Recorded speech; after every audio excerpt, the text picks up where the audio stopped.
Running ए C program. इसमें सबसे पहले सी प्रोग्राम डेवलप करने के लिए कौन कौन सी स्टेप्स है वो हम सबसे पहले देखेंगे। कोई भी सी प्रोग्राम हो वो डेवलप करने के लिए हमें 4 स्टेप्स लगती है। सबसे पहले हमें प्रोग्राम एडिट करना रहता है, मतलब कोई भी टेक्स्ट एडिटर जैसे नोटपैड है या फिर एडिट प्लस है या फिर कोई यूनिक्स में VI एडिटर है, जो भी आपको अच्छा लगे वो टेक्स्ट एडिटर यूज़ करके माइक्रोसॉफ्ट वर्ड वगैरह यूज़ करके आप सी प्रोग्राम नहीं लिख सकते हो। इनके लिए सी प्रोग्राम लिखने के लिए आपको टेक्स्ट एडिटर ही लगता है, जैसे नोटपैड है या फिर जैसे मैंने बताया एडिट प्लस वगैरह या फिर यूनिक्स में VI। तो ये एडिटर्स यूज़ करके हम सी प्रोग्राम सबसे पहले लिखते हैं।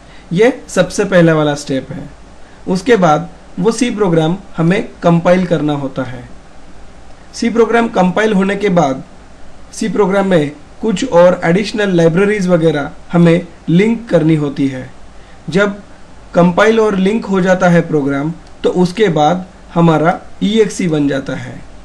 जैसे ही EXE बन जाता है तो हम डायरेक्टली वो किसी विंडोज़ मशीन पे जहाँ पे हमने वो कंपाइल और लिंक किया था उस मशीन पे या फिर जिस मशीन पे या फिर जो हमने यूनिक्स में कंपाइल किया था या फिर कहीं और कंपाइल किया था मैकबुक पे, तो वहाँ पे हम वो प्रोग्राम एग्जीक्यूट कर सकते हैं। इस तरह से ये 4 स्टेप्स जैसे ही आप कंप्लीट करते हो तो आपका सी प्रोग्राम EXE फॉर्मेट में अवेलेबल होता है विंडोज़ में, और लिनक्स में .out नाम से एक फाइल हो जाता है, A.out, B.out वगैरह जो भी है।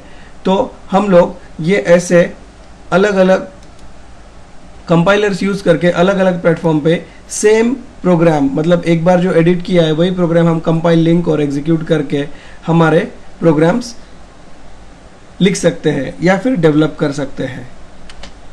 सी प्रोग्राम डेवलप करने के लिए हमें जो स्टेप्स अभी हमने जो देखी है, एडिट, कंपाइल, लिंक और एग्जीक्यूट, ये स्टेप फिर से एक बार देखते हैं इस चार्ट फॉर्मेट में। सबसे पहले ये देखिए, ये हमारा सी प्रोग्राम है जिसमें हमने हैश इंक्लूड, कुछ स्टेटमेंट्स वगैरह, ये हम सब बाद में देखने वाले हैं। उसके बाद int main, print F hello world नाम का एक फंक्शन है। उसके बाद गेट ch रिटर्न 0, ये हमने कुछ 3 लाइन का कोड इसमें लिख के ये हमारा एक प्रोग्राम लिख दिया है।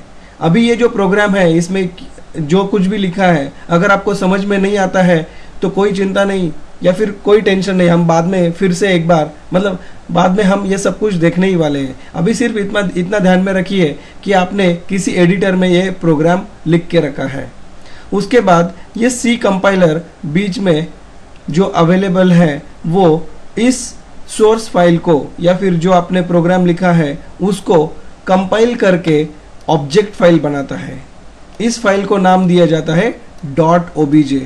.obj फाइल जैसे ही बनता है तो लिंकर नाम का एक और सेपरेट प्रोग्राम रहता है जो .obj फाइल्स और कुछ लाइब्रेरी फाइल्स, हर कंपाइलर के साथ कुछ स्टैंडर्ड लाइब्रेरी फाइल्स अवेलेबल होती है। इन दोनों को मिला के एक तीसरा फाइल बनाता है जिसको कहा जाता है एग्जीक्यूटेबल फाइल। ये एग्जीक्यूटेबल फाइल बाइनरी फॉर्मेट में रहता है।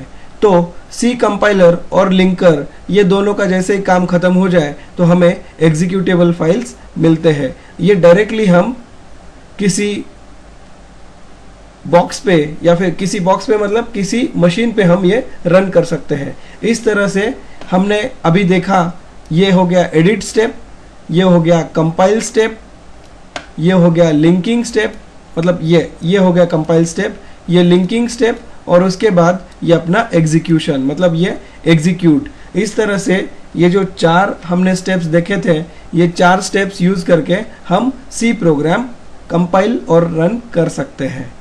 धन्यवाद।